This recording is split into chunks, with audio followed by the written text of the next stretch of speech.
ingkang maksih rempeg denya baris mung pilihan wartara trinembang mundur sarwi nglawan prange sinerang den bebujung saking ngarsa ing kanan kiring tandang unulya buyar ing sapuruk-puruk Sang Napoleon Narendra ing saged-saged arsa angambengi bambu cengireng mengsah.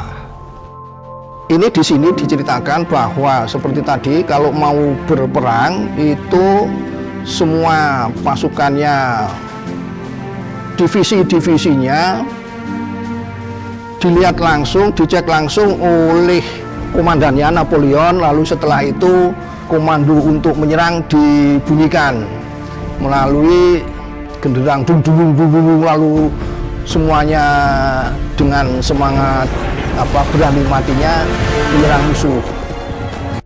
Sang Napoleon Narendra. Dalam masyarakat Jawa, sastra menjadi piranti seorang raja untuk mengalirkan nilai-nilai moral kepada masyarakatnya. Hal ini sejalan dengan etimologi kata sastra yang berasal dari bahasa Sangsekerta. Sejarah mencatat, kesusastraan Jawa mengalami perkembangannya justru ketika peran politik keraton dilucuti oleh pihak kolonial. Di bawah cengkraman kompeni, keraton lebih berfungsi sebagai pusat kebudayaan, alih-alih menjadi sentra politik yang menentukan.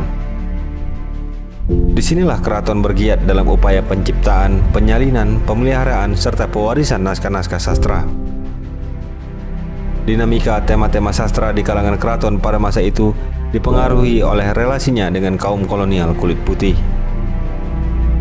Hal ini membuat penetrasi kisah-kisah dari peradaban barat lesap ke dalam sastra keraton. Salah satu contohnya adalah kisah mengenai seorang pemimpin besar, Napoleon Bonaparte, yang hidup nun jauh di Perancis.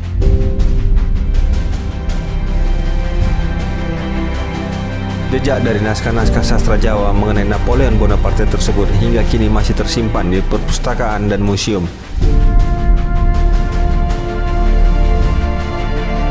Namun, tak semua naskah dapat dilihat dengan sembarang karena kondisinya yang sudah tak memungkinkan. Di Yogyakarta, naskah berjudul Serat Napoleon Bonaparte koleksi perpustakaan Widya Budaya Keraton Yogyakarta juga ditemukan dalam bentuk tembang macapat. Naskah ini diterjemahkan ke dalam bahasa Melayu hingga diterbitkan menjadi buku atas prakarsa para akademisi Universitas Gadjah Mada, Yogyakarta. Jadi ini pekerjaan saya laksanakan tahun 1999, dorongan dari Lembaga Indonesia Perancis.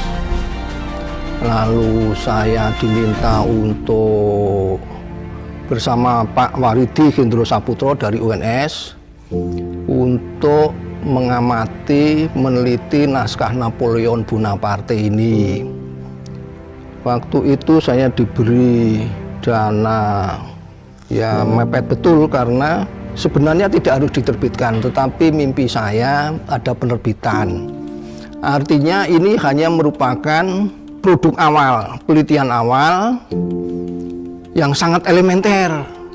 Dalam versi ini dimuat Napoleon waktu kecil, kemudian masuk militer, masih muda itu masuk militer, lalu naik menjadi jenderal, menjadi kaisar, raja Prancis, lalu menguasai Eropa, berperang melawan koalisi sampai koalisi 7. Hebatnya itu untuk ukuran orang Prancis, Napoleon itu kecil tapi otaknya betul-betul brilian. Waktu peluncuran dari hasil pengamatan ini, saya rekomendasikan alangkah bagusnya kalau naskah Napoleon ini diketoprakan atau difilmkan. Perpustakaan Museum Radia Pustaka Surakarta juga turut menyimpan naskah berjudul Prabu Bonaparte. Dari segi usia, naskah ini adalah naskah paling tua di antara seluruh naskah yang ada. Selain itu, Perpustakaan Museum Radia Pustaka juga menyimpan naskah berjudul Cariyos Napoleon. Dalam penelitiannya, Profesor Marsono juga turut mengamati naskah yang dari segi versi cerita merupakan versi terlengkap ini. Nah, ini disebutkan cariyos. Ya, cariyos itu ya cerita Napoleon. Cariyos satrio ing negari Prasman ingkang selangkung misuwur namanipun inggih punika Napoleon. Jadi cerita kesatria.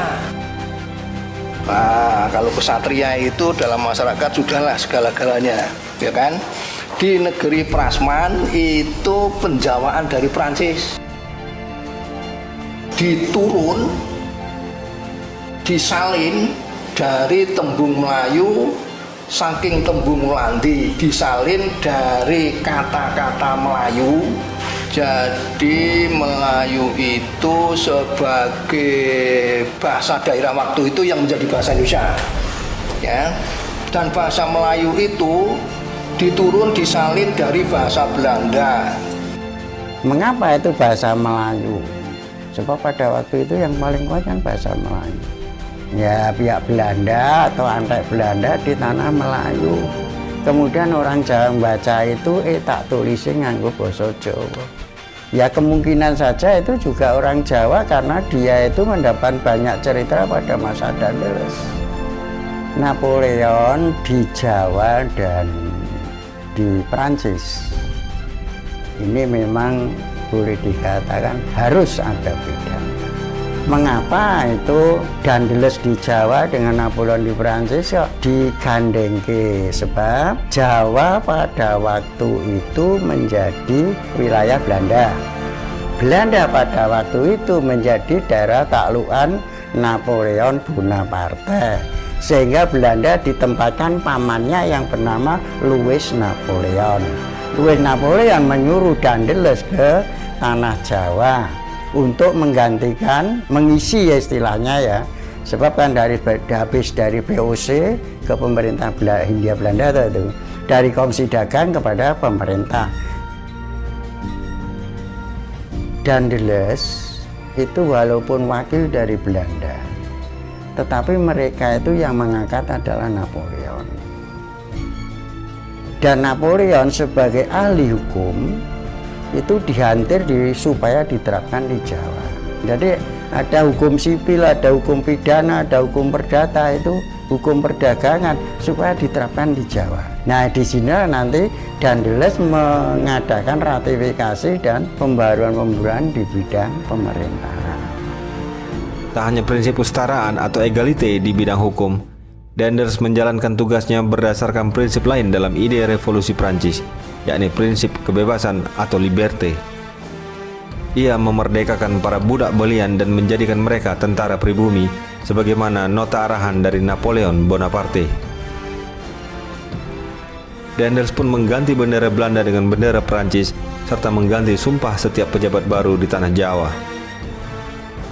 Inti dari sumpah tersebut adalah bahwa para pejabat di tanah Jawa bersetia penuh terhadap pemimpin besar Kaisar Napoleon.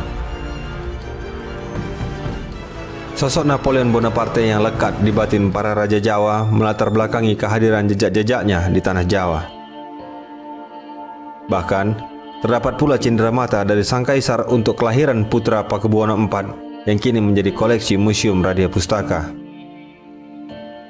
Tak mengherankan jika nama sang kaisar turut mengabadi dalam lembar naskah-naskah sastra Jawa. Nah, kenapa itu para raja itu menulis, mendokumentasikan? Tampaknya kalau dugaan saya, Napoleon aja bisa melawan Eropa dan menang berkali-kali, itu memberikan semangat kepada para warganya bahwa kita pasti bisa berhasil mengusir penjajah. Dengan semangatnya itu loh. Tampaknya ada unsur begitu, Bu. Nilai patriotisme yang dikandung dalam kisah Napoleon masih relevan sampai hari ini. Namun, penelitian terhadap keseluruhan naskahnya hingga sekarang belum pernah dilakukan. Salah satu hambatannya adalah karena kondisi fisik dari naskah-naskah tersebut tak lagi kuasa melawan waktu. Adalah sebuah kehilangan besar ketika karya sastra berusia ratusan tahun semacam ini tak lagi dapat dibaca tanpa sempat dikaji, apalagi didigitalisasi. Program-program restorasi dan preservasi naskah sastra Jawa telah menjadi kebutuhan yang tak lagi bisa menunggu. Di tengah zaman yang bergegas, upaya menjaga ingatan sejarah yang terkandung pada berlembar-lembar karya sastra Jawa kini semacam bertaruh dengan waktu. Sekali tak acuh, warisan tak ternilai harganya ini akan segera luruh seiring kertas-kertasnya yang merapuh.